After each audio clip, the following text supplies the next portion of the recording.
ایک طرف حکومت معاشی استحکام کی بہتری کے دعوے کر رہی ہے، دوسری طرف خود سرکاری اعداد و شمار مختلف تصویر پیش کر رہے ہیں۔ ملک میں غربت کی شرح بڑھ کر 29% ہو چکی، جو 11 برس کی بلند ترین سطح ہے۔ 7 کروڑ افراد ماہانہ 8,484 روپے سے کم آمدنی پر زندگی گزار رہے ہیں۔ 2019 میں غربت کی شرح 21.9% تھی، جو بڑھ کر 28.9% تک پہنچی ہے۔ دیہی علاقوں میں شرح 36% تک پہنچ جانا اس بحران کی شدت کو ظاہر کرتا ہے۔ میکرو معیشت کے اشاریوں میں بظاہر کچھ استحکام دکھائی دیتا ہے، مگر مجموعی قرضہ مجموعی قومی پیداوار کے 70% کے برابر ہو چکا ہے، جبکہ مالی خسارہ قریباً 6% ہے۔ سودی ادائیگیاں ٹیکس آمدن سے تجاوز کر چکی ہیں، یعنی ریاست کا بڑا حصہ قرضوں کی ادائیگی پر خرچ ہو رہا ہے۔ بے روزگاری 7.1% تک پہنچ گئی ہے، جو 21 برس کی بلند ترین سطح ہے۔ عدم مساوات کا اشاریہ 32.7 ہے، جو 27 برس کی بلند ترین سطح ہے۔ ماہانہ گھریلو آمدن 35,454 روپے سے کم ہو کر 31,127 روپے رہ گئی ہے۔ افراط زر سے قوت خرید میں کمی آئی ہے۔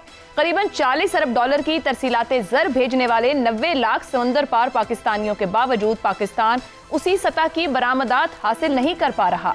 بڑی صنعتوں کی پیداوار کورونا سے پہلے کی سطح تک بحال نہ ہو سکی۔ متعدد غیر ملکی کمپنیاں اپنے آپریشنز محدود کر چکی یا ملک سے نکل چکی ہیں، جس کے نتیجے میں سرمایہ کاری اور روزگار متاثر ہوئے ہیں۔ معاشی ابتری کی وجوہات میں عالمی مہنگائی، توانائی کی قیمتیں اور قدرتی آفات شامل ہیں، مگر داخلی پالیسیز کا کردار بھی کم نہیں۔ سبسڈی کے خاتمے، شرح مبادلہ میں کمی اور بالواسطہ ٹیکسوں کے بوجھ نے عام آدمی کی زندگی مشکل بنا دی ہے۔ کیا حکومت اپنے اخراجات میں کمی لا سکی ہے؟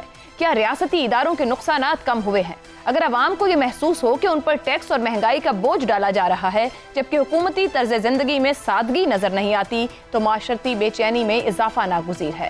صرف مالیاتی نظم و ضبط کافی نہیں، معیشت کو روزگار پیدا کرنے والے شعبوں کی طرف موڑنا ہوگا۔ ٹیکس نظام کو منصفانہ، غیر ضروری اخراجات کم کرنا، حکومتی اداروں کی اصلاح ناگزیر ہو چکی ہے۔